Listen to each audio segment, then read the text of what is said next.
shaming my sister, who's a bridesmaid, for demanding she be maid of honor instead of me. My F26 older sister, F28, has made me maid of honor for her wedding in 1 month and half-sister, F21, is throwing a fit. So for background, my sister Laura and I were raised by our mom without a dad for the first 5-ish years of my life. It was just the three of us until my mom met my stepdad. They got married and had our little sister, Carrie, not long after. My stepdad is an awesome guy. Before he came along, Laura, mom and I lived in a tiny apartment with nothing much but second-hand items and each other. But we were happy because we had a roof over our head and food on the table. My stepdad has an excellent job, so once they married and had Carrie, we moved into a nice big house, a mansion compared to our apartment, and started getting nice gifts at Christmas time and birthdays. This is what Carrie grew up with, and whereas we grew up with a lot of it too, I don't think it affected us as bad because we remember what it's like to be frugal and to not have much. My mom to this day is still very frugal, and we love to go thrifting or making our own items like we used to anyways, so Laura and I are very separate from Carrie in that regard.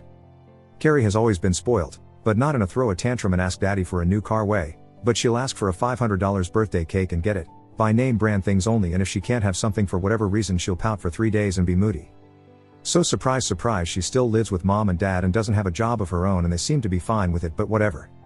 Anyways, Laura's boyfriend of 6 years proposed last year and we were all thrilled. He's a great guy and we all love him. Back when she first got engaged, she gave me, her friend Charlotte and Carrie a box of beautiful earrings that said, "Will you be a bridesmaid?"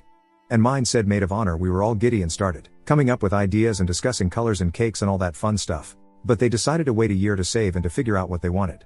Well, 4 months ago Laura announced she was pregnant, and as a family we were all excited. All except Carrie, who remained quiet and didn't say much about it. Laura then explained that her and Alan decided they want to have the wedding in 2 months, with about 30-40 people, so that they can really celebrate before the baby. Stepdad offered them $10,000 so they could have their dream wedding, but due to the circumstances they asked if they could use most of that money on a house they were looking at instead, and he agreed. So Charlotte, Laura, mom and I have been frantically planning things, and it's been a lot of fun, except for the fact that Carrie hasn't said much about it from the start, and whenever we start wedding planning she either goes on her phone or will not pay much attention. Finally Laura had a talk and asked her for more input and to participate more, and Carrie agreed. When we were on our way to the dollar store to pick up some wedding decorations, Carrie scoffed and said, "Dollar store decorations? That's so tacky." But we ignored her and did our thing. When we asked if she would help us make handmade invitations, she complained again and said it'll look like a bunch of preschoolers made it, and just stomped away. Finally, just recently we were all dress shopping, and Laura told us we can pick whatever dress we want as long as it's blue, because she wants it to be simple and we would be paying for it ourselves. So mom, Charlotte and I went into H&M and found beautiful blue summer maxi dresses, different styles. Mom had lace, mine is a floral cotton, and Laura thought they were perfect. Except Carrie, of course, and she wanted to buy this $2,000 bridesmaid designer gown she found online. My mom told her that was ridiculous. Laura's gown didn't even cost that much. So Carrie, of course, pouted and whined, so mom gave in and we all went to this fancy bridal shop. Carrie right away found a pink blush gown that she had to wear. But it was $1,000. Mom said a firm no. Plus it's not even blue like the other bridesmaids. My sister then said blue was the stupidest color for a bridesmaid dress because we don't even live near the ocean. Anyways, we all left and she had her little pout, and mom lectured her and told her this is a frugal wedding. It's in our backyard, barbecue with only 30-40 people, and so she doesn't need a $2,000 designer dress of any kind. Fast forward to a few days later and Carrie says she found a dress to wear that she already had in her closet. Plus it was blue. So we thought terrific. But when we went over to mom and dad's, Carrie strutted out in her old prom dress from high school, which is basically a puffy ball gown bedazzled with jewels, and as anyone does after high school she grew out of it, so her boobs were spilling out and it overall was not flattering. On top of all that, she was wearing a tiara full of sparkling jewels that she claimed she bought just for the wedding. Mom and Laura were silent, and finally I felt I had enough, so I snapped and told her she couldn't possibly be serious. Wearing a dress fancier than the bride is one thing, having your boobs spill out is another, but also wearing a crown on top of that? Who does she think she is? Carrie crossed her arms and said, "I'm the maid of honor, of course I'm going to wear a crown." This is when we all get silent until Laura speaks up and says, "Maid of honor? I made Amy maid of honor. You and Charlotte are the bridesmaids." Well, this triggered Carrie and she began screeching, "What do you mean I am not maid of honor? You told me I was." When you gave us those presents, I got earrings because I am maid of honor. Now I don't know if for this past year Carrie really truly thought she was maid of honor and got the title bridesmaid mixed up, or if she was in denial or just simply didn't pay any attention to detail, because I've been maid of honor this entire time and she hasn't said anything about it until then. But this caused her to have the worst meltdown I think I have ever witnessed in my life. I truly thought people only acted like this in movies or storybooks. Whenever a Redditor would post about a bridezilla or wedding meltdown, I always thought this must be exaggerated. But this has been the worst meltdown ever in our family.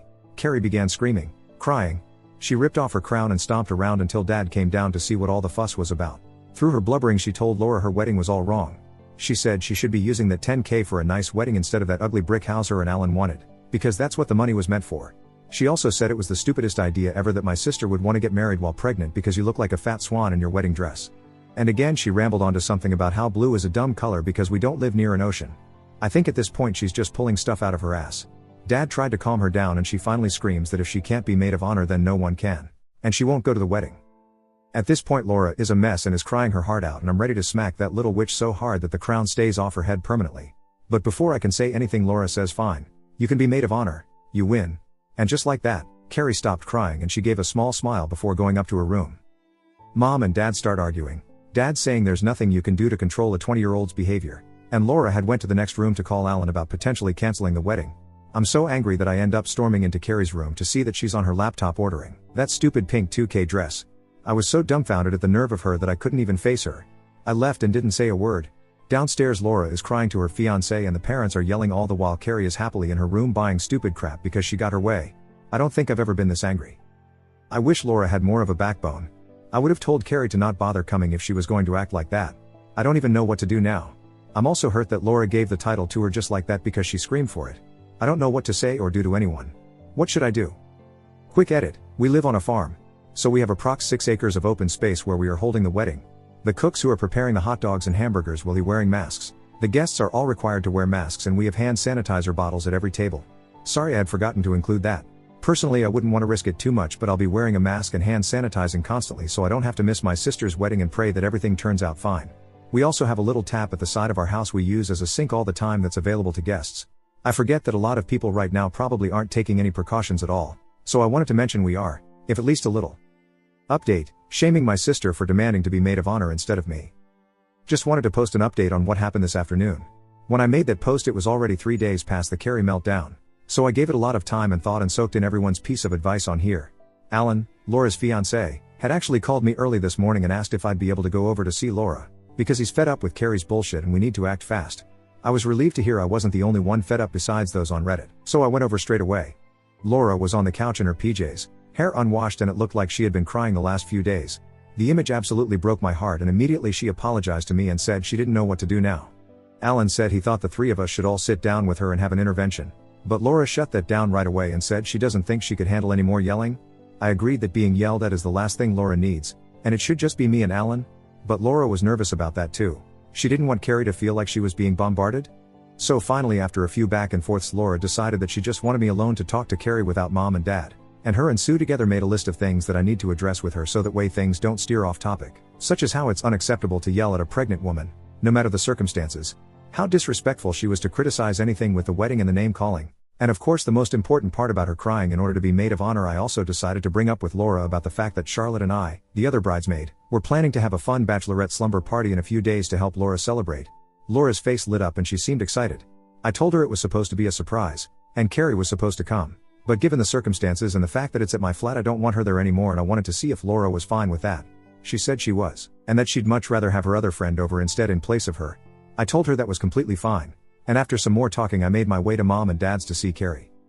As soon as I walked in Mom asked me what I was doing there, and I told her I needed to speak to Carrie. Mom looked around and in a hushed robe told me it's best I leave. Because the last 3 days after things were resolved Carrie has been perfectly happy and no one in this family needs any more drama. I told Mom I was sorry, but things in fact were not resolved. They were far from resolved. That's when Carrie walked into the kitchen and asked what I was doing there. Mom tried to brush it off and say nothing. Amy was just coming to get something but she's on her way out now. But I told her no. Actually that's a lie. I'm here to talk to you about what happened the other day alone. Carrie didn't seem pleased and Mom's face was as red as a tomato but Carrie and I proceeded to go into her bedroom to talk. I firstly told her how completely unacceptable it was for her to raise her voice and scream at a pregnant woman because of how harmful it was for the baby.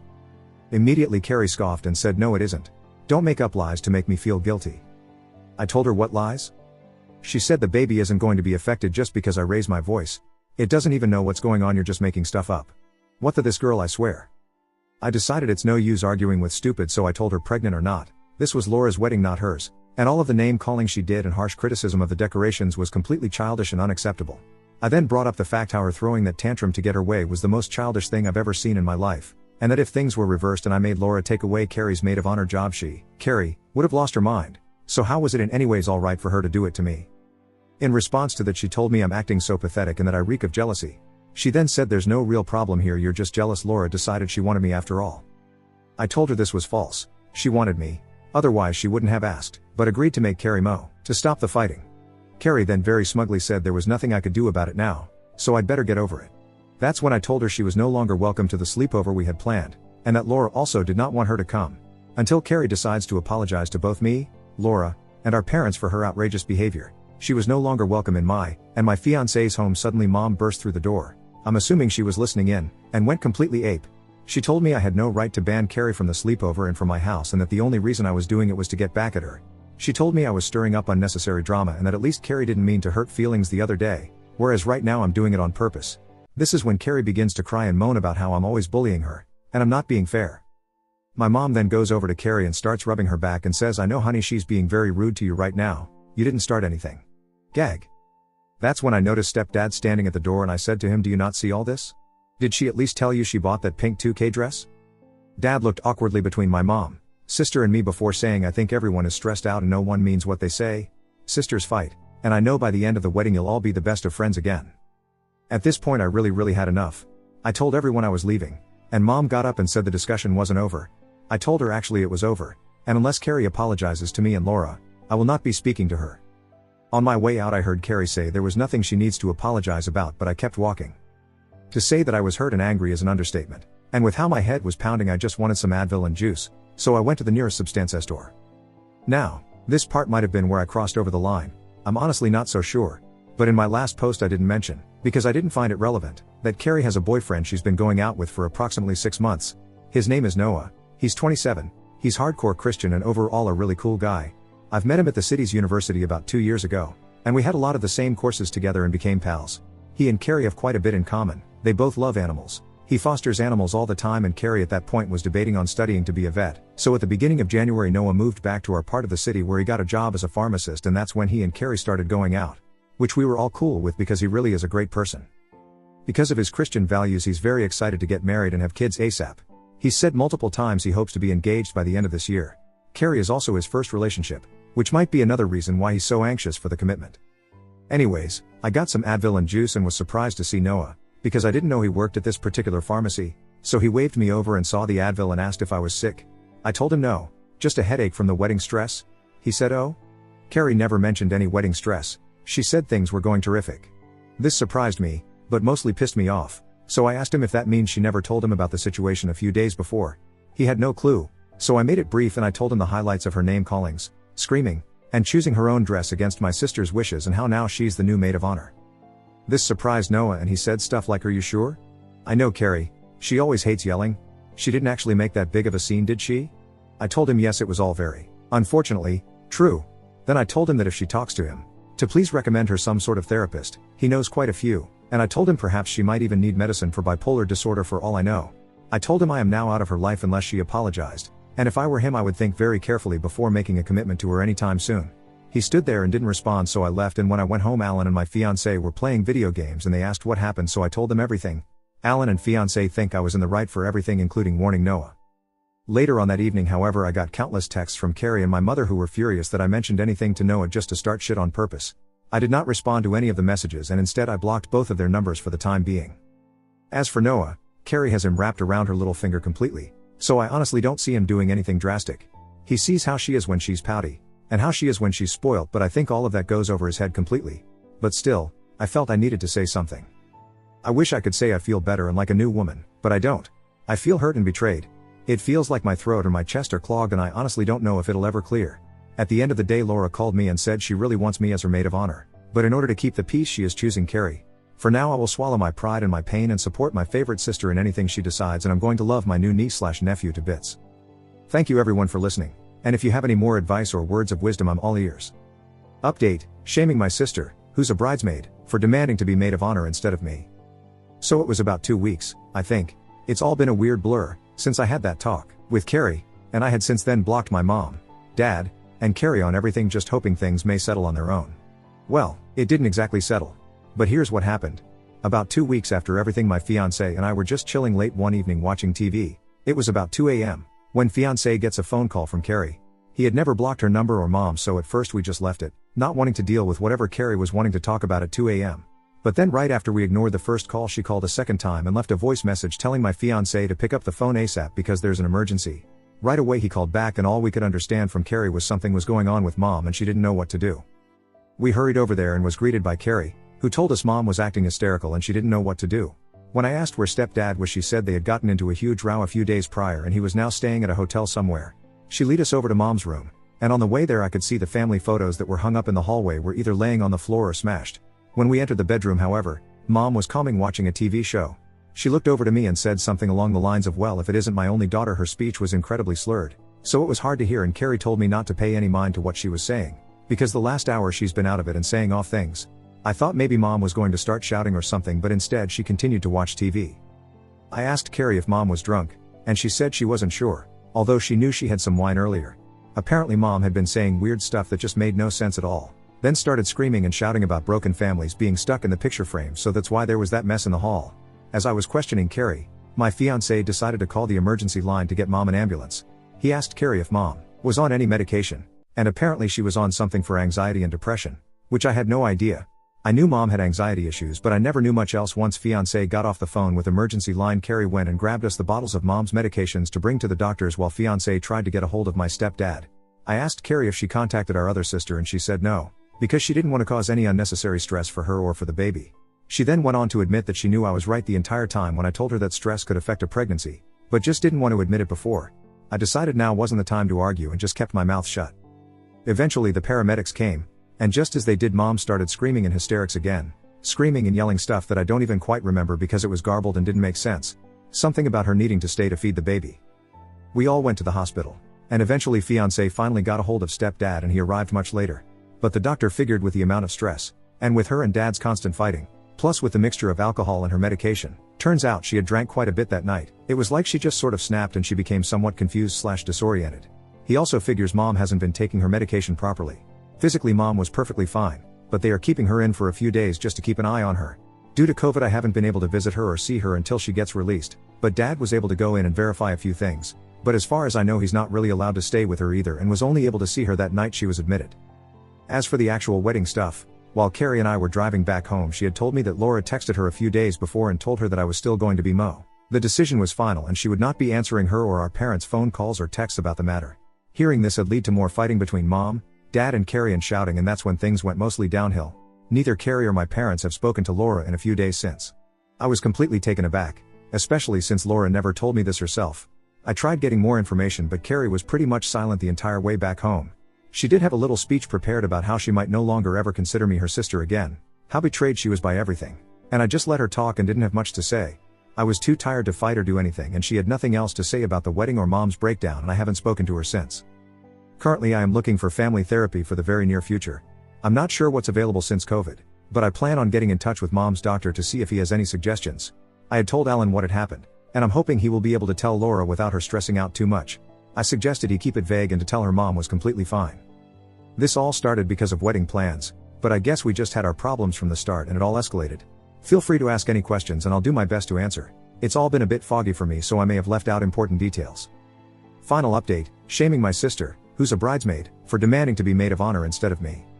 Laura had the wedding. It was before the second lockdown and out on our family's farm with about maybe 50 people that showed.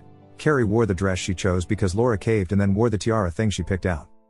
Days before the wedding, Carrie made Facebook posts directed at me, just statuses saying stuff like "can't believe my own family would be so toxic and bully me." Stuff like that. So, eventually I blocked her. Honestly, nothing too out there happened during the wedding. Carrie got drunk and tried to sing and dance and make the attention fall on her, of course, but nothing overly out there. Gave me the cold shoulder big time, and if I would enter the room she would announce that she can't be around negative energy then leave, dragging her boyfriend with her. Her boyfriend proposed to her, and texted me asking if I would please try to make things up with her and help plan the wedding. I told him I was sorry, but I still wanted to be his friend, I just can't have her in my life. He told me he was sorry and he hopes we one day reconcile. Haven't spoken to Carrie in months, but Laura is doing good and they still keep in touch. Mom and my stepdad have been silent and I've just been keeping my distance as well. I don't have any of them on Facebook anymore, but Laura keeps me in the loop. Anyways, not much else has happened. Not a very exciting update, but thanks everyone for the support. Ex-wife demanded higher alimony after my promotion, claiming she sacrificed her career for our marriage. I discovered she'd been cheating the whole time, even had a secret kid. So, before I begin, let me just tell you guys a little about my marriage with my ex-wife, Julia, 30F. I, 30M, met her when I was in college and it was pretty much love at first sight for me. But it took her a while to agree to go out with me. Once she did, we never broke up and we ended up getting married. We'd been together for almost 7 years until she decided that she wanted a divorce and could no longer stay married to me. I didn't want to give up on us and I promised her that whatever it was that was bothering her, we could work on it together. I even suggested couples counseling to her, even though I didn't think there was anything wrong with our marriage. But she didn't agree to it and said that she was just done and she wanted out. She told me that she was bored, the spark was gone, and that she just didn't feel anything for me anymore, which was a punch in the gut for me. Because I still had feelings for her when she decided to get divorced, but I wanted her to be happy, so I didn't contest the divorce. She wasn't working at the time and I was, so she got alimony as well. But she demanded a ridiculously high amount, and since I was still hoping that maybe she would come back to me, I let her get away with it as well. I do regret that decision now, but back then, I was in over my head and so I agreed to whatever terms that she and her lawyer set forth, just so she would be happy. I was pretty much a simp for her. That was almost 2 years ago and things have changed considerably since then. I started hitting the bottles in the aftermath of my divorce because I was just straight up depressed and I couldn't imagine a life without Julia. It took me a lot of therapy and strength to bring myself out of depression and resume normal life. She didn't even check up on me after she left, which was eye-opening for me because I always felt like she loved me too, even though she was really out of my league when we first got together. But after the divorce, I realized that I had always loved her more, and that's probably one of the major reasons why our marriage had come undone. But I started losing feelings for her slowly after the divorce, and after a point, I stopped feeling anything for her at all. That was a major turning point for me romantically since it allowed me to stand up for myself. I tried to contact her and discuss the alimony arrangement with her in person so that we could modify it and go a little lower than the amount that she had decided upon. But she wouldn't agree to it and told me that she had never worked after graduation because she was too busy being a stay-at-home wife for me. She said that she deserved this and I couldn't argue with that because she always had been a great housewife, so I didn't push much harder. I wasn't happy with the arrangement, but I had to deal with it, and after that, we didn't keep in touch. It was only the monthly alimony payments, and when that was done, we didn't speak for the rest of the month. Fast forward to a couple of weeks ago, she somehow found out that I had received a huge promotion and a raise at work. I guess some idiot from our friend circle had blabbed and that's how the news got to her. After she learned that, she decided that she was going to demand a higher amount and filed a petition to increase the amount without even consulting with me first.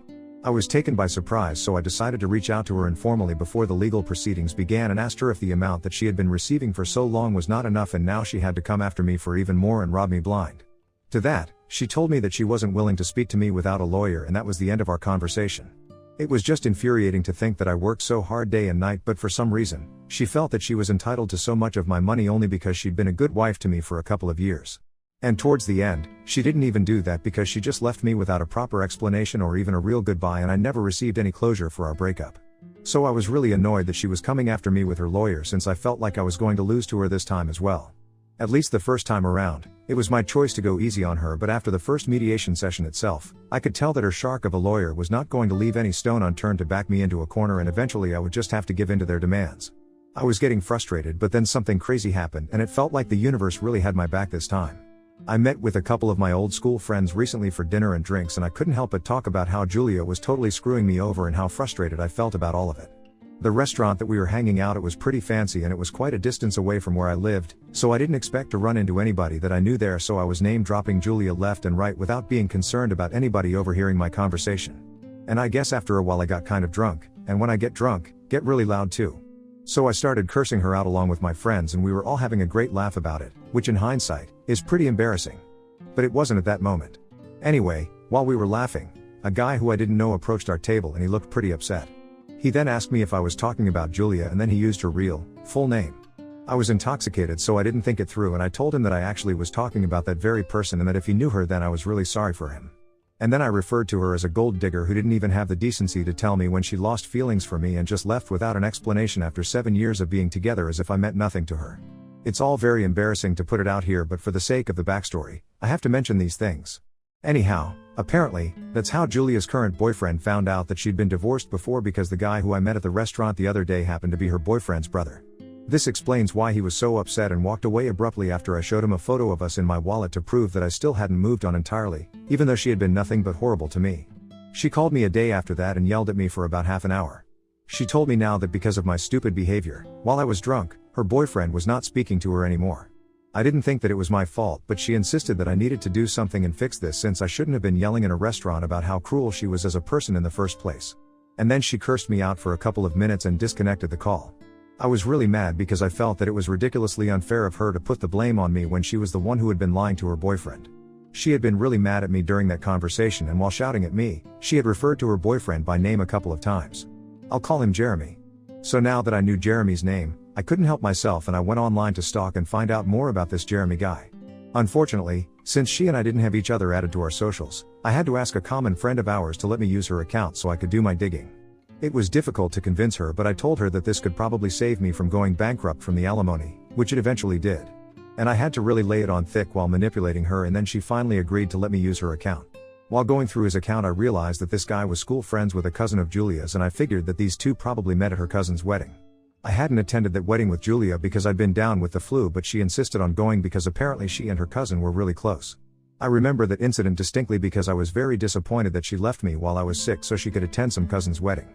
Jeremy had a couple of photos on his feed from the wedding, and Julia was featured in almost every single one of those photos. Jeremy had no ties to Julia's life back here because he lived in a completely different place and he didn't know any of the people that Julia knew. So she wasn't going to get caught unless her own family decided to rat her out, which they definitely wouldn't. And nobody here knew about Jeremy. It also didn't matter if they followed each other on social media because she followed a ton of people, and her being featured in a couple of photos on some guy's feed who attended the same wedding as her wasn't exactly incriminating evidence of her cheating. But I knew the truth now, and I knew that I had to somehow get to the bottom of this and prove that she had been cheating on me while we were married, before she filed for the divorce, and maybe then I could have a real shot at getting the alimony cancelled together. I called my lawyer up immediately when I found out that she had known this guy even when we were married and now she was with him, so there was definitely something suspicious going on. He told me that he would look into it, and he came through. He traced Jeremy down, and then he spoke to a couple of people who lived in his neighborhood and confirmed that Julia had been living with Jeremy ever since she filed for divorce. The people on his street told him that Julia had moved into Jeremy's house about a couple of years ago, and it aligned perfectly with the time around when she told me that she wanted a divorce and moved out, so this is obviously where she went. But that wasn't even our winning hand. Apparently, she even had a 2-year-old son now, and when my lawyer told me about that, I knew for a fact that we'd finally won. There was no way that she was getting out of this one, and I was thrilled that I could finally prove that she was a cheater and get out of paying her because she really didn't deserve it. The last time we met, her lawyer finally had to concede that she didn't deserve the alimony since her client had been cheating. I guess she didn't want to involve the kid because she knew for a fact that the kid was Jeremy's and not mine, so there'd be no point in a paternity test. Had the kid been mine, she definitely would have come after me earlier to demand child support. She had been engaging in infidelity, and that disqualified her from receiving alimony. That was it. I guess I should have left it at that after I got rid of her, but I was feeling particularly vengeful, and I guess that's where I crossed the line because what I did afterwards wasn't great. After the last session, I really wanted to get back at Julia because I still hadn't felt that satisfaction kick in. So I decided to text Jeremy and rant to him about Julia. In my defense, I was kind of wine drunk after celebrating my big win against her, and I wasn't thinking straight. It's not a great difference, but at least it explains why I did what I did. I texted Jeremy that even though I had loved Julia more than anybody else in this universe ever could, I still didn't envy him for having her now and stealing her away from me. Because he didn't steal my wife, he just stole a gold digger, and I suggested that maybe the only reason she even left me and moved in with him was because of the child. And had it not been for her pregnancy, she probably would have stayed with me and they would have ended as a short fling. But she knew that she'd get caught if the kid was born, and it ended up looking nothing like me, so she opted for the safer way out and latched onto him instead. I wished him luck and said that he and Julia should separate for the sake of the kid because nobody should ever have a mom like that. And now, that's exactly what's happening, and I couldn't regret what I said more. Julia is obviously blaming me for all of this, and she really should because it is technically kind of my fault. Because I'm the one who texted Jeremy, which was just straight up out of line. And she also put up a post about how I was sabotaging her life just to get revenge, which all our friends agree with, and I think that's kind of weird. In a way, isn't me trying to get revenge on her okay? Because if you really think about it, she is the one who cheated on me first, and yet nobody is talking about that. People are just lashing out at me for what I did, but nobody is discussing what she did, even though she was the one who started screwing everything up for me, and what I did really pales in comparison. I don't really understand what to do about this now, and I would appreciate some advice on the situation. Ida for suggesting that my ex-wife's current boyfriend leave her as she left me? Update 1. Hey, guys. First of all, thank you so much for all the advice, and I appreciate every single one of you who replied or commented on my post. And yes, most of you are correct about the assumption that I have a drinking problem. I don't really know what to say about that apart from I guess I should get professional help for it. I never really considered how this was affecting my life before I made this post, and so many of you pointed that out in the comments. If I had not been drinking, I wouldn't have messed up that many times and would have nothing to regret. I guess that's true, and I definitely will try and work on it. It's not like I cannot function without drinking, but when I do get drunk, I kinda go off the rails, and that's not okay. I can see the way it's been negatively impacting my life and I really want to get better before it turns into alcoholism. That being said, I have decided that I'm not going to apologize to Julia. For very valid reasons, she hasn't apologized to me for anything yet. She didn't even apologize to me after it was revealed that I knew about her affair with Jeremy. She was just disappointed that she was going to lose out on the alimony, but she didn't seem to regret anything else. After she left me, I was a complete mess and it took me a really long time to get back up on my feet and try to live life normally. She never even bothered to look back and see how I was doing. And that's what hurt more than anything else, because she and I had been together for so long and yet she didn't think that I was worth looking back at. I mean, we'd been friends before this, so she probably should have valued that at the very least. But she didn't, and just left without thinking about me or the time that we had spent together. She didn't even have the guts to tell me the truth about why she was leaving and left me wondering for ages about what I could have done better and what I did wrong. So no, I don't really regret what I did to her. She completely deserves it, and now she is going to feel just as hurt as she had made me feel. It's just the circle of life. Update 2. So, something happened a couple of hours ago and I don't know how to feel about it. It's been almost a month since I first posted here in Julia and I haven't really spoken after she was served. I assumed that she got busy with her life afterward, because now she also had to worry about what would happen with her son and if she could retain custody of him or not. So it was pretty surprising for me when she called me a couple of hours ago, but luckily, I decided to record the call in case she said something weird. At least then I would have proof of what she said. As soon as I picked up the call, she started shouting at me and told me that I had ruined her life and that I deserved nothing but the worst. She told me that she was glad that she had left me because she couldn't imagine spending the rest of her life with a loser like me. And the only thing that she liked about me was my money, but even that wasn't worth staying for, after I turned into the clingy and annoying husband once we got married. She told me that she had cheated on me, not just with Jeremy but with several other men before, and that I had been too stupid to find out. But this time, she had to leave as she got pregnant, and she actually felt relieved when she saw the positive pregnancy test. Because now she finally had an excuse to dump me and go to somebody that she actually liked. I hadn't even started to process everything that she was saying when she moved on to talking about how I had taken the two things that she valued the most, her partner and her son. And now she was caught in a custody battle, which was all my fault because I had put that idea into Jeremy's head. I didn't exactly understand how this was completely my fault. She could have just been honest right from the get-go and not lied to him about her marital status when she met him. Or at least have come clean after they got together. If you are raising a kid with somebody, I think you should at least be honest with them. That's pretty basic, I would say. And if she didn't know any better, then that's on her and not on me. So it's pretty unfair to blame me for her own stupid decisions. She is an idiot, and an even bigger one for calling me up after so many days, just to rub in the fact that she's a serial cheater. I felt bad for a while after the call ended because she told me that she truly wished that she had never even met me because I was the worst thing that had ever happened to her. And that really hit hard, so I tried really hard not to end up crying on my couch again over her, which I had done several times already over the course of these past 2 years. But I was trying to bring about a good change in my life and I didn't want to go back to my old ways. However, I have been thinking about sending the voice recording from the call to Jeremy so that he knows what he's up against, and maybe that would help him with the custody battle. I'm not the best judge of whether Julia is fit to be a mother or not. But after everything that has happened, I think it's okay for me to go ahead and try to get back at her for everything that she did. I'll just think of it as social service and help Jeremy out. Update 3. So, I told Jeremy. He hadn't replied to the text that I had sent him a couple of weeks ago when I was drunk after celebrating my win against Julia. But he hadn't blocked me either, which was strange. But it helped me get through to him. I apologized to him for saying so many things the last time that I texted him, and then I sent him the recording and told him that he was free to use it if he wanted to, for the custody case. And left it at that. I don't know if he will use it or not, but that's not something that I need to worry about. The bottom line is that he has all the information now, and Julia is really done with it. Update 4. Okay, I just heard from a couple of people that Julia lost custody of her son and only has supervised visiting rights. Jeremy discovered that she had been cheating on him as well after some guy from his workplace confessed to him because he couldn't bear to keep this a secret anymore, and he also had my recording to use against her. Julia clearly isn't the best person to be a mother right now, for a couple of other reasons as well, I presume. And that's why she lost the custody battle. I would feel bad for her, but she pretty much brought this onto herself by being so immoral. It just sucks that the person I wasted so many years of my life after turned out to be the literal worst. At least karma is catching up with her now and she's getting everything that she deserves. I don't speak to our common friends anymore, so I received this news a lot later and from somebody that wasn't even part of our friend circle back when we were in college. So it's safe to assume that people have been gossiping a lot behind her back, including our friends.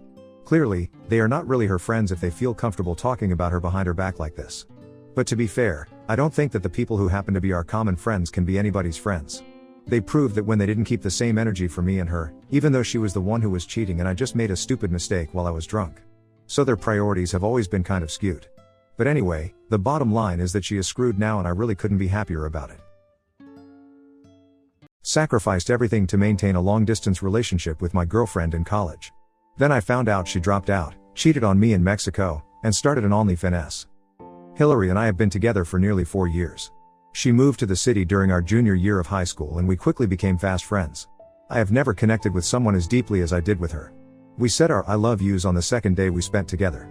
The first 2 years were the 2 most incredible years of my life. We went on to university together. We literally spent almost every single day together. Hillary was everything I could have ever asked for and I thought she was the one. I felt lucky to have someone like her. The first 2 years she would always bring up marriage and kids and things like that. I was all in. We knew we wanted to go to the same college. She was going to take a teaching degree and I was going to tackle engineering. But time came for me to take my diploma exam and I didn't get the grade I needed in order to get into engineering. Then things sort of just changed for me. It's like my whole future collapsed. I watched as my dreams of becoming an engineer shattered before my eyes. The disappointment and frustration weighed heavily on me, casting a dark shadow over everything. As my friends celebrated their successes and made plans for the future, I felt like I was standing still, frozen in time. Hillary noticed the change in me, the way I retreated into myself and became distant. At first, she tried to cheer me up, reminding me that there were other paths to take, other dreams to pursue. But I couldn't shake off the sense of failure that clung to me like a heavy cloak. I felt like a failure. From there, a couple of buddies of mine urged me to go into geological sciences. It was something that I had an interest in but never really thought of how I could make a career out of it as it was always just a hobby. But I decided to give it a shot. The only catch was the college that the program was in a different city altogether. And about a 12-hour drive from the college that Hillary had been accepted to for her teaching degree. I applied to the program without telling her. Yeah, I know. Bad boyfriend. But I knew that she'd try to talk me out of it and I just had already felt low for not getting into the engineering program that I had planned on. I ended up getting accepted into the program. But the excitement of getting accepted quickly turned to dread because I still hadn't told her of what my new plan was. How could I be so selfish to choose my own path over Hillary's and potentially risk our relationship in the process? I ended up sitting her down and mustering up the courage to break the news to her. She didn't say much, just nodded as if processing the information. Then she said that she's already been accepted to the college we had originally planned to go together and she wasn't going to walk away from that. I encouraged her not to. She was mad, upset, disappointed. All of it. But she said that she didn't want to hold me back. I said that we would talk, text, video chat every day if we needed. I said I'd come back for all of the big holidays and for the fall and spring breaks. But when I was in school, the long distance combined with school and work started to put a serious strain on me and I knew it'd put a strain on our relationship soon enough. In hindsight, it may have been foolish, but I made the decision to prioritize her above all else. She became the most important thing in my life. I felt like an ass for leaving her and the biggest loser for moving away from all of my friends and family. I ended up doing really bad that year because I'd skip class just to video chat with her, I'd stay up late talking to her, and lose focus, skip out on assignments, and I ended up on academic probation. I considered dropping out but my family insisted I stick it out. I ended up being really depressed. She seemed to be flourishing and doing really well. She said she missed me, but she said that she wasn't going anywhere and that it was only temporary. She said we were doing this for our future. So that's what kept me going. She basically gave me some tough love and I sort of snapped out of it. There were weekends that she had said she planned to come out to see me, but then she'd back out last minute. She said an assignment came up or she wanted to spend the weekend studying and so I didn't want to take her away from that. I just looked at this more so as business. I had a job to do and she had a job to do. We were building our future together. I came back for Christmas and hardly saw her. I chalked it up to the fact that Christmas is a busy time of year and we both had family to see and visit and everyone sort of wanted a piece of me while I was finally in town, except for my own girlfriend. Then spring break came around. She kept telling me how excited she was to see me and all of the things she had planned, but then I came back and she said that she was super sick. I went to drop off some homemade soup and sandwiches one night, but it was a quick hi and bye. She didn't even kiss me on the lips because she said she didn't want to get me sick. I was bummed. When I went back to school, I worked my ass off trying to better myself so that I was going into my second year on the right foot. I ended up finding my groove and finally it was summer break and I came back home. Although I was unhappy and struggling with depression, I never let it show. I took responsibility for my emotions and tried my best to make her happy. Our once thriving relationship had changed, but I attributed it to us settling into a routine and the end of the honeymoon phase. Suddenly, she began expressing her strong opposition to having children, even though I had never brought up the topic and still didn't want kids. This was also when she casually mentioned that she could live without getting married, a warning sign that I overlooked. But despite these hints, I chose to ignore them. Suddenly I thought, okay, maybe I don't want to get married and maybe I didn't want to be a dad. I was willing to put all of that aside for her. During this time I came close to landing a dream job quite a few times but always came up just short, and each time I could sense her respect for me dwindling. It was an internship that would have gotten my foot in the door. I told myself to stop being irrational and paranoid and again ignored something that should have been a red flag. That brings us to our last year together. When we first started dating, we had sex pretty much all the time, like we'd skip class to go and do the deed. We both have high sex drives and it was amazing. But this past year we had sex a grand total of 3 times. I mean, granted, I wasn't around, but still. While I was away, she talked about what she'd do to me when I got back as if she was going to jump my bones the first chance she got. But it wasn't like that at all. And each time it was her doing me a favor after I had basically begged her. Despite constantly asking, she always responded with "I don't feel attractive." However, I honored her wishes and remained by her side because my love for her was too strong. During this time my relationships with all my friends deteriorated a bit, mostly because I was struggling with being away, trying to balance school and maintain my relationship with her, and I was battling depression real bad. And during this time, I will say, she was working hard and really taking care of herself. She lost some weight and she was looking particularly delicious. She started regularly going to the gym and quickly lost a significant amount of weight. Physically, she was almost unrecognizable and her personality seemed to change as well. She became emotionally distant from me, no longer displaying the neediness and clinginess that characterized our relationship before. Even when she showed me affection, it felt forced and insincere. I tried talking to her about it multiple times, but she always reassured me that everything was fine. I convinced myself that I was overthinking things and that my insecurities were getting the best of me, thanks to reading too many similar stories on Reddit. Being around her became unbearable, yet I couldn't bring myself to end things in case it was all in my head. I desperately wanted concrete proof of what I was feeling. Well, one day I had enough and I told her that it doesn't even feel like we're in a relationship anymore. We got in this huge fight. I felt like I was talking to a stranger, someone I once knew so intimately but now couldn't recognize. Hillary said that it was all in my head and that everything was fine. She said she was just working hard towards our future and that I needed to trust her. But deep down, I knew something wasn't right. It was as if a dark cloud had settled over our relationship, casting a shadow on everything we once had. I couldn't shake the feeling that she was slipping away from me. She said I just needed to focus on me and stay on track. She said everything was fine. Then she suggested that we go to Mexico for spring break. She said it would be a perfect place to let loose and just relax and spend some intimate time together. I quickly jumped at the idea and we both spent the night excited, invigorated, looking at all-inclusive packages. We eventually found one that worked for the both of us and we were going to meet each other there. Well, a few days before we were supposed to leave, she DRPS this bomb saying that she can't go anymore. Hillary told me she had to work on an important project and couldn't take the time off to go on the trip. I was disappointed. I sort of flipped out, but she got mad at me saying that she was doing this for us and that I needed to be more understanding. I said she was leaving me with this big bill now that should have been split between the two of us, and not only that, but this trip was supposed to save our relationship, that it didn't even feel like she was putting first anymore. Then she said that I was being unreasonable and selfish and that I didn't understand how hard she was working and that everything she was doing was for me and the relationship. I then backed off. I tried to understand the importance of her work and didn't want to pressure her into coming with me. But I couldn't help but feel like I had been sacrificing my own happiness and well-being for the sake of our relationship, only to be met with accusations of not being supportive enough. It felt like a slap in the face. She said that I should still go on the trip and that she will call me every night and we can video chat. She said that the trip would be good for me to cut back and relax and get my mind off of school. I ultimately went to Mexico by myself. On the nights that we were supposed to video chat, she'd say she had to turn in early, so we only talked for about 20 minutes at a time.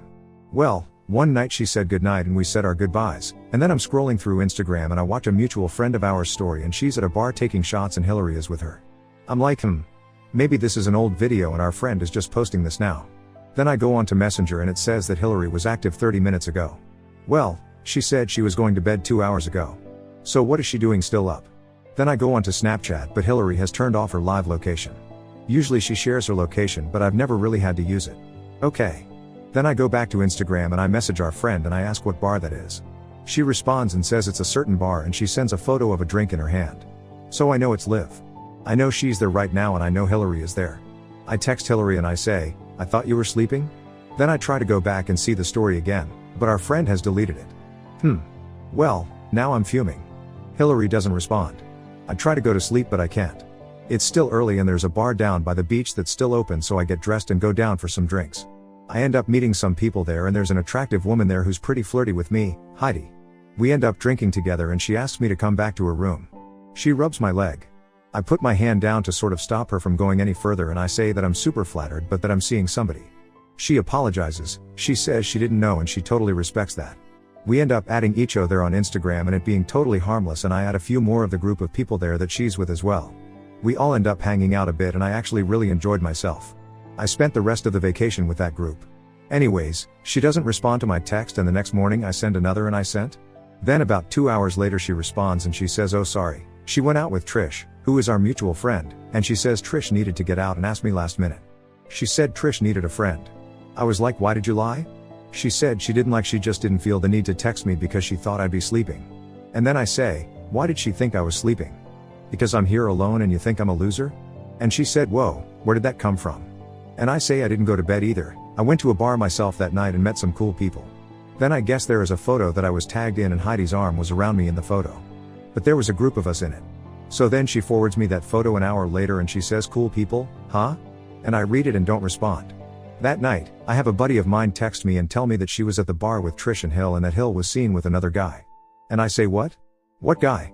And then he sends me a text of Hill sitting on some random's lap. My buddy then sends another and it's of this guy kissing her neck. Then he sends another and they're dancing, but basically on top of each other. Well, then I'm in Mexico all by myself and find out my girlfriend is cheating on me. My buddy texts me and says that he's sorry. And then I'm like, don't be sorry. And I send a screenshot of the woman who tried to get with me the night before. Then he says, you know what I would do? And I did. I did know what my friend would do. So I went into Instagram and messaged Heidi and asked her out for dinner. We end up going for this lovely dinner and sitting at this poolside bar. We get to know each other and she asks me what happened to what I said earlier. And I said earlier? And she said, you're seeing somebody. And I said, yeah. Forget I ever said that. I then go on to tell her basically my life story and I show her those photos of Hill with some random guy. Heidi then says that her offer still stands. Did I take her up on that offer? Hell yeah, I did. She even grabbed my phone and took a selfie of her mouth on a certain part of my anatomy and I'll let you guess which one. Let's just say I came to Mexico to feel relaxed and to get my mind off of school and my mind was definitely not on school. Later that night, we put those pictures of Hill and her new guy up on my social stories and said Ms. Hillary is a cheater who will be teaching the next generations. Do you want her teaching your future kids? Then she texts me and says, how could you do this? What are you thinking? You're out of your mind. All that jazz. She said, how could you treat your girlfriend like this? I said, girlfriend? I'm single. I can do whatever I want in paradise. Then I sent her the photo of Heidi making me feel good and tell her I'm doing this for my future. Update 1. Quick update. I come back from Mexico and find out that Hill has an OnlyFans account. Another buddy of mine screenshot her account and sent it to me and it's definitely her. Guess she's been real busy since I've been away for school. I sent the screenshots to her family and friends and by this point I don't even care. Then it comes out that Hill wasn't even going to school. She dropped out in the first semester because she had failed some classes but had managed to pretend like she was going. She was actually just creating a following on OnlyFans. She took on this person A of Miss Hill update 2, back again. Hillary's actions had broader implications for her family's reputation and social standing within their community. C. Her father was actually a man of pretty big importance and ended up losing some pretty big clients. Her father's reputation took a hit that even he couldn't recover from. They went through so much strain that her parents ended up getting divorced and her dad moved out of town. I'm not sure where he ended up, I never asked. But I talk to Hill's sisters still from time to time. I guess their mom isn't talking to Hill. She's not allowed home and she's been working at some Dollar Tree but her OnlyFans isn't active anymore. Hill and her family are totally disgraced. They've lost everything. I feel bad for her sister. Meanwhile I'm finishing up school and I feel like I'm in a really good place. I finally got my head out of my ass and met some new people here. It's starting to feel like home. And I even talked to Heidi a bit here and there and she's planning on coming out to see me next month. We're not putting any expectations in it. We're friends.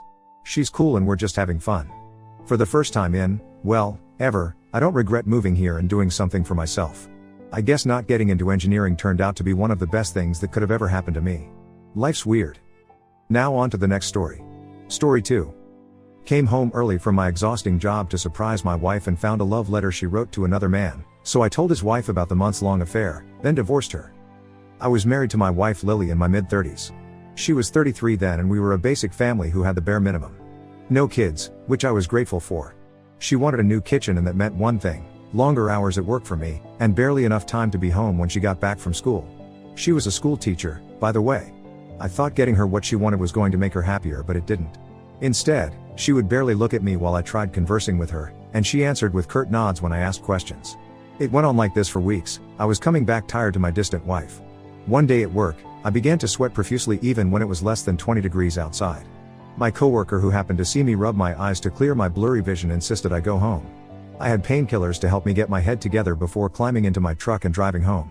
This was the first time in months that I was going home early. It was going to surprise Lily. I parked my truck out front when I realized she wasn't back yet. By the time I was heading for the door, I noticed there was mail in the box. I was never the one to check the mail because my wife got home before I did. But this mail got my attention. I grabbed it and checked who it was for. It was an address not too far away and within the city, with our return address, and the sender was Lily. It was natural to ignore the mail knowing she was always sending something like this. But then I found it weird that the recipient's address was still in this town, not too far from where I lived. My curiosity caught the best of me and I opened it up, especially because the envelope was pink and had faint cute hearts sprinkled on it. It wasn't anything you'd send a serious letter in. Ailer bells in my head were already going off and the dizziness felt earlier at work washed away. My finger pulled at the print inside and my heart broke at what I saw. Nudes. They were nudes, her nudes. That wasn't all, there was a handwritten letter telling the recipient to enjoy. With my blood boiling and my head hot, I closed it up and studied the address again. Knowing the place was a few streets away, I climbed into my truck. I finally found the apartment, clean and freshly painted. I stayed in my truck watching to see if anyone was in when right at that moment a new car pulled up to the driveway. The man, who I guess is the owner, stepped out, and I followed with the mail in hand. The man turned to me in confusion. Pretending to be delivering a package, I handed the mail to him. And in 3 seconds, when he realized who it was from, his eyes widened. It surprised me how calm I was. No fist throwing, no tongue lashing, just a straight stare at the man in front of me. I noticed the woman on the other side of the door watching us curiously, his wife I suppose. Assuring him I wouldn't make a scene, I told him to come with me and he obliged with no hesitation, giving his wife the excuse of going to see a friend, and entered my truck. I stopped by a phone booth along the way and called Lily. She was back home and from the sound in the background, I could tell she was making her special tea. I gave her the news of an emergency and told her that she should meet me at her parents' house. Her instant response was expected and I hung up. Heading back to the car, I drove up to her parents' house without saying a word to the man having an affair with Lily. By the time I rounded up at her parents' house, Lily had just arrived. It wasn't subtle. Her reaction, I mean. Her mouth fell open as she saw the man next to me. Her parents, who had just stepped outside, found us and were confused by what was going on. I told the man to hand the mail over to her parents and explain himself. It didn't take too long for my wife to start crying. She tried to explain but her sobs made it hard for her. The man she was having an affair with understood that the jig was up and explained that this had been going on for months. They had met at a parent-teacher meeting in school and he had shown interest in her, even knowing she was married. Lily never tried to turn him down. Instead, she bathed in his attention and made it something more. Her parents were stunned by the information. Lily was already clinging to my shirt crying but I brushed her off. I couldn't believe that she would betray me like this. So I told her to stay with her parents. She started crying harder, begging me not to do this to our family. Her parents were extremely upset, asking me to reconsider, and trying to console their daughter. But I just left. I left the app with them too. I wonder what they did to him after I left because her dad was looking murderous. A few days later, I filed for a divorce and sent it over to her for signing. Her parents kept on calling, as did Lily. And she kept sending me mail by morning and evening delivery in the same pink envelopes she sent app nudes too. That's when I realized she was just incredibly dumb. I found the app's phone number from the directory and called his wife to tell her about everything that happened between Lily and her husband. I don't know what she did with that piece of information. Some months later, my divorce was finalized. A few years down the line, I met a wonderful woman who I married and started a family with. I don't regret leaving my ex one bit because I would not have the life I have today had I not. Do not ever stay with a cheating spouse. You deserve better. Brother saved me from my parents' plan to make me a teen mom to my nieces while dropping out of college, but now he's struggling with depression because our family disowned us both. Hi, I, 20F, am currently in my 4th semester of college. The fact that I am able to go to college is largely thanks to my brother Mike, 27M. This resulted in us both being estranged from family, and the reason for this post is that I need to help him with his resulting depression and isolation. Some backstory: we come from a patriarchal, conservative Christian background, although we didn't really practice. But everything was always in the obey your parents vibe. My parents, both 43, are the oldest siblings in their families. My father's family, parents, 2 brothers, 1 sister, all live within 20 minutes of my parents' home. All aunts/uncles are married and I have 8 cousins on that side. My mother's family is originally from here as well but has all since left the area. Grandparents moved to a retirement community in Oz several years ago. Uncle is career military currently stationed at Guerre. Aunt, Kay, moved to Oz after graduating college for her career. We are from a Midwest US state and are Caucasian. This whole fiasco started when my older sister Lisa, 22F, was in college back in spring of 2020. Right before COVID shut down her college that March, she got pregnant after a party. She didn't know until after she was back home. In fall 2020, my senior year of HS, I started my college application process while my pregnant sister lived at home. Mike had finished school several years prior and had started his career about 90 minutes away from our hometown. Lisa gave birth to twins a few days after Thanksgiving 2020. In January 2021 I received my early acceptance to my dream school, nothing like Harvard but a highly rated public Ivy in my state. I had also gotten enough of a scholarship to cover the tuition, but not room/board. Obviously I was ecstatic. Unfortunately that was about to come crashing down. In May 2021, my parents told me that I could not go to school and that I needed to stay home to raise my nieces while my sister went back to school since she needed to support her kids and thus needed a better education. Much screaming ensued, with my father eventually telling me that his decision was final and that was that. Well, Mike learned what happened, called me and said yeah, that's not happening, and we made plans. I would like to take a moment to give a shout out to the Reddit posts back in early 2021 that discussed the steps to take and things/docs to gather in order to successfully leave home for good. And that's what we did. We had discussed plans a few times when he visited and took me out to lunch, and one day that July I had my essentials all packed, left a letter for our parents, and after lunch we just went back to his apartment. As you can imagine, the fallout was explosive. Starting with angry calls and texts and led to us both being disowned by the family for being disloyal. Mike had predicted this and we were both prepared for it, so it wasn't a surprise. Anyway, that August he paid my remaining school balance and dropped me off at my dorm, and I have been living and studying here since then.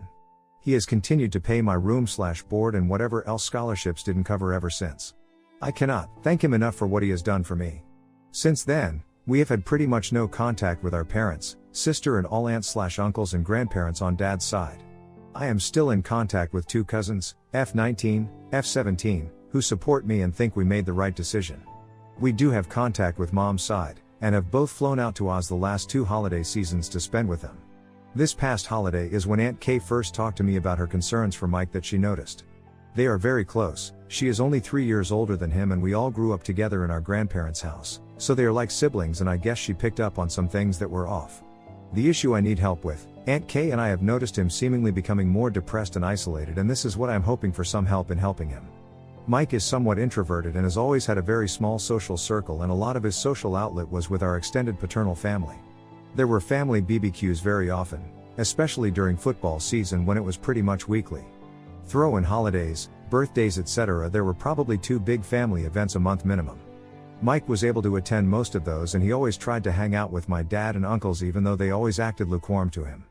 With that now gone for the past 18 months, he hasn't really had that outlet. So please Reddit, any advice would be appreciated. He gave me my life back and I need to find a way to do the same for him. Thank you all. Update 1, hi, I just wanted to post a quick update to what I posted last week. I say quick but it's probably going to be long, so apologies in advance, just trying to get everything out of my head. Mike came down here on Saturday as planned. I had spoken to my Aunt Kay before this and she thinks if I gently asked direct questions and probed that he would answer. So that was my plan. My roommates knew the situation and what I was planning to do, and they were understanding and agreed to give us the app to ourselves for the afternoon. After he arrived and we ate, I just straight up said to him that Aunt Kay and I had noticed some changes to his behavior and that he seemed really down. He looked at me for a bit and then slowly nodded and agreed. I took this as a good sign that he would be open and honest with me. I said that I wanted to help him and to please be open and talk to me and that I wouldn't judge him for anything. He said okay. Then I pulled out my laptop and mentioned that I had made a post to Reddit about him, and he gave me a very confused look.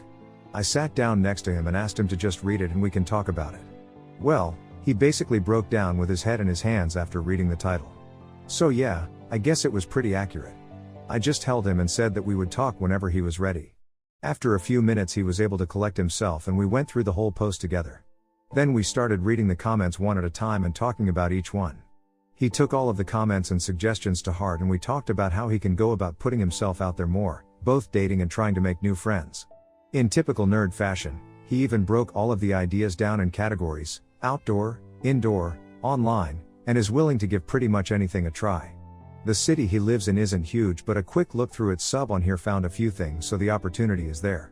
He seemed a little embarrassed, in a good way, about all of the praise he was getting. I knew he would be, but I just told him that other people see him for the wonderful brother that he is. There were a couple comments that mentioned suicide or drug abuse that I really pressed him on. He promised he wasn't doing drugs or drinking excessively. In all of the times I was at his place he never had more than a 6-pack of Guinness or some craft beer. This is something I am definitely going to keep on him about since I don't want him to drink his pain away. He said while he never really thought about actually hurting himself, he said he sometimes feels lost and has dark thoughts that can really mess up his mood and that he was struggling and very frustrated with himself at times. He said that he often can't even look at himself in a mirror because he is embarrassed at where he is in his life, outside of work, compared to his friends. Really just that his closest friends have all moved on to the next phase of their lives and is stuck and feels left behind and not able to move forward.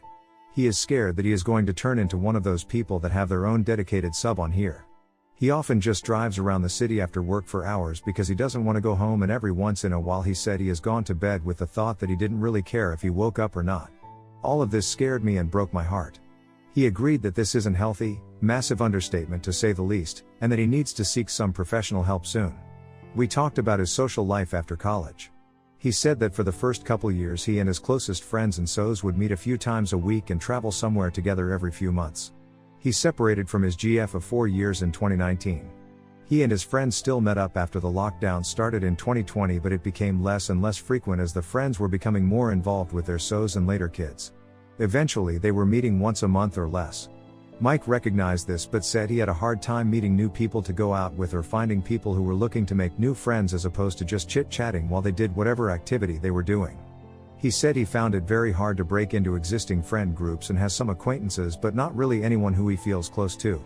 At the same time, he was going to more and more family functions just to fill a void and be social around people, and dote on our nieces after they were born. After that was gone, he felt completely lost and spiraled down but didn't know how to communicate how he felt until I forced the issue. It was mentioned that I should not try to keep defending my parents, and I agree. What they wanted to do was inexcusable and unforgivable. I asked Mike if he would ever consider reconciling with the family if they reached out. He said Lisa yes, Mom maybe, everyone else can fuck off. I was a little surprised and asked why, and he said that they basically told him what they really thought of him and his life and interests.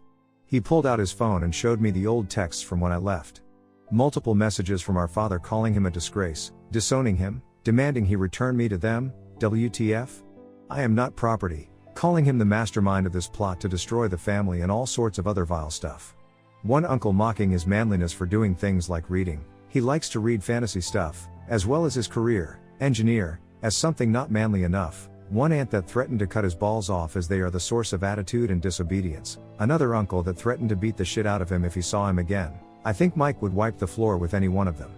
More of the same from grandparents, dad's parents, and some other adults on that side. I had received some nasty messages, just not the threats, and was a little shocked overall, but he just had a little smirk. When I gave him a questioning look, he just said that it's good to know how people really feel and where you stand with them. When I asked about Mom, he showed me her last few messages to him. I was expecting more of the same, but it was much different and I am not sure what to make of it. She said your father needs you to bring her back right now. Mike, I can't do that. You know if I do she will never be able to get out. Mom, I know. Please take care of her. I love you both. Mike, I will. I love you too Mom. NGL, I cried after that for a bit. So yeah, it turns out that my dad's whole family is a lot more toxic and despicable than I thought. I still can't figure out Mom's reaction though. I asked him point blank if he wanted me to take out a loan to cover my expenses for the rest of my time at school and he rejected that immediately. I said that I didn't want him going into debt for me and he said that he wasn't. He pulled up his account and showed me the transaction last month from his savings account to my school as proof. He said that he wanted me to be able to finish school debt free like he did since it takes so much pressure off. Most of his friends have $40K plus in debt, so even though there is currently a payment pause eventually that will come due. I asked him how he was able to do that and he said he got merit scholarships plus several grants that covered all but about $2,000 per semester, which he could cover himself, and he worked to always have enough money for the difference. We grew up low income, not exactly poverty but definitely at the low end of the middle class. I would have been eligible for need-based aid as well, but my parents refused to fill out the form, so I wasn't able to get the grants or regular student loans, and they wouldn't co-sign a private loan. This is how they were going to force me to stay. When Mike found out, he did the math and figured out that as long as I was able to keep my scholarship to cover tuition, he would be able to cover the rest. It comes out to about $7,000 a semester that he is covering. I am more comfortable knowing that he isn't going into debt for me, and I am definitely making sure I keep my GPA well above the level needed to keep my scholarships. He told me to not worry about the money and to just focus on doing my best. I also found out that he is still sending money every month to our sister, something I knew he did before but didn't realize he was still doing. His response, a shrug and a comment that he was pretty sure the kids aren't eating less. We ended up talking a lot longer than I realized, and my roommates came back around 7 and asked if we wanted to get some dinner. I asked Mike if he wanted to stay and keep talking, and he said yes. We ordered some pizza, and the 6 of us plus my 3 roommates and 1 BF, sat in our living room to eat. I could tell this was probably Mike's worst case scenario of being in a group of friends but not really knowing anyone other than me. His body language showed he was uncomfortable and guarded, body tense, head down, shoulders hunched forward, but my friend Nikki made sure to keep him engaged in the convo, and after 10 to 15 minutes Mike visibly relaxed. He sat back and looked relaxed and was much more forthcoming. I was so happy for him and thought that maybe he is just someone who needs a little more time to really become comfortable enough before opening up and talking freely with new people. He ended up crashing on our couch that night. Sunday morning he took me to breakfast to talk some more before he dropped me off at work. We had a long hug and he thanked me for recognizing that he needed help, and that reading the comments and talking about how he felt and coming up with some ideas and plans made him feel better than he had in a long time. I told him that I love him and I am there for him always, and reminded him that we are a team in this. After work I called Aunt Kay and we talked about everything. She was happy that I was able to get him to open up and understood that it was probably hard for him to ask for help. She is also going to keep nudging him to be more open and to put himself out there more. So this is where we are now. He has some homework to do in finding some new things to try out and just get out and meet people. I also told him that he has to have at least 2 dating accounts open before we meet up again, and I would help him set up a good profile equals. I am glad that he doesn't really have many regrets about what we did, I know I don't, and is really focused on moving forward. I know this will be a long and probably sometimes painful process for him, but I told him I would be there for him every step of the way. I have also reached out to some of his friends on SM to see if they are willing to talk with me about him. I also want to talk with their SOs, since they know him, and I would like a female friend perspective rather than just a sister perspective. Oh, and to the commenter/DM who said I should have sex with him to help him, I'm not sure what to say other than he's not my type. We aren't that close? SMH. I guess this counts as my one update for this. If anything else happens I can either put it in the comments or my personal page if the post is locked. I would like to sincerely thank everyone who responded for the kind words, love, advice, ideas and insight into things we hadn't realized or considered. It really meant a lot to both of us. Much love for the hive mind. Edit. I wanted to respond to a few comments that were made before the post was locked/removed. 1. I am definitely going to talk to the financial aid office about my situation and see if I can be considered an independent student for aid purposes. Thanks for the info on that, I did not know this was a thing. 2. I know he has everyone on blocked except for our mom and sister. I know it hurts him that our nieces are likely going to grow up in that environment. 3. The uber controlling part of my father didn't really come out until our grandparents, mom's parents, permanently moved to Oz. I think since we were all living in their house, it was grandpa that was the man of the house. Mike was already in college when that happened, so he didn't get the full extent of it. This also coincided with my sister discovering boys in 8th grade, so it could be a combination of both. My male cousins, 15 and 16, are already going down the path of my uncles and how they treat their older sisters, and it makes me sad that thought process is continuing. 4. He was always a great brother to both my sister and me. He doted on us when we were younger and made time to be with us. When he got a job and then when he came home to visit from college/work, he would take us both out individually for ice cream or something just to talk. This is something mom also did for all 3 of us. Even when we didn't have a lot of money, she took us out once a week to talk about whatever, even if we were just getting $1 MCD's drinks and fries to share. 5. I think the dinner/hangout with my friends was the first time I had seen him interact in a casual social way with people he did not know. It really helped me to see how he first acted, stoic and robotic, and then saw him slowly ease into the conversation after a while. My friends made a point to keep him involved. The BF, Rob, even got to talk a little about school stuff since Rob goes to the college that Mike did. They both went to my school's biggest rival. It was like as soon as he was able to relax and feel like a part of the room, he changed and was able to engage naturally. 6. He agrees he needs to treat his mental, emotional and social health with the same priority and focus that he uses to help those he cares about and work on building new relationships. It will likely be a long and sometimes painful process for him, but he knows he has support. 7. He is working on setting up an appointment with a therapist through his employer's EAP to help him work through some of the issues I brought up in the update. I promised him I wouldn't judge him, but some of the things he said really scared me and broke my heart that he kept so much pain inside. 8. I hadn't seen the family texts he showed me before. They are all from when we first left, he just never deleted them. I think everyone is right that my mom is suffering from emotional abuse equals I am worried for her, my sister and nieces in that regard. 9. I plan on, and have already started, doing more FaceTime/phone calls with him instead of just text to try and make a more personal connection with him. More info about Oops family. I realized after my original post that I was way too close to the situation to give an accurate assessment of my family dynamic. I was trying to defend my parents at one point, so I learned a lot by going through the comments here, and it made me think. Yes, my parents preached a lot about being a good Christian, obeying your father, etc., but there was more to it that was pointed out. I feel my father's family is a lot more narcissistic and controlling than is typical in our community. My mom's family was from the same church and were far more moderate. So looking now, it's hard to separate the church from the family. But in the end, it probably doesn't really matter. For sure, my father was the oldest son, even among his cousins, and was expected to set the example for the rest of the family. That didn't work out so well and was embarrassing for the whole family. My father wasn't able to get any further education after high school and has basically worked low-wage jobs his whole life. In some contrast, my uncles all went to trade schools and make a much better living than my father, another hit to his pride. My mom eventually got some computer/office software training after I went to school and got a much better job. She make more than my father now, but not so much more that she could support my sister/nieces on her own. My father does not want to raise more kids. He felt he was almost done. I was a senior about to graduate, and the girls were a lot more to handle than expected. This was also mentioned in the comments and is absolutely true. My father and uncles, and apparently my M15 and M16 cousins, act somewhat like an R-rated version of King of the Hill, where they stand around, drink and basically mock and talk shit about everything and everyone they don't like. My cousins are starting to turn into my uncles, and my two older female cousins, F17 and F19, are desperately trying to get out as well. Lots of talking about family members, not just my brother, behind their backs, and lots of drunken boasting. Specifically related to my brother, I think some commenters below are correct that a lot stems from jealousy that he makes more right out of school than they will probably ever make in their current paths. My uncles definitely think that any kind of office job is not manly. I have heard this line many times related to Mike.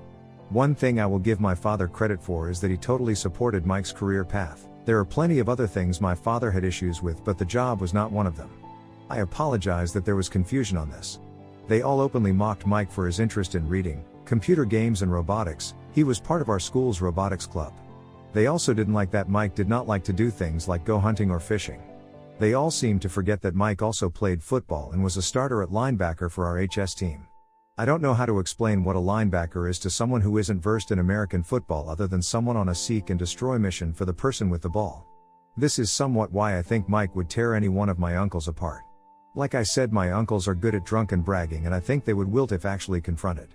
I think the last thing I want to say is that I am worried about my sister, nieces and mom. So is Mike. He never blocked their numbers.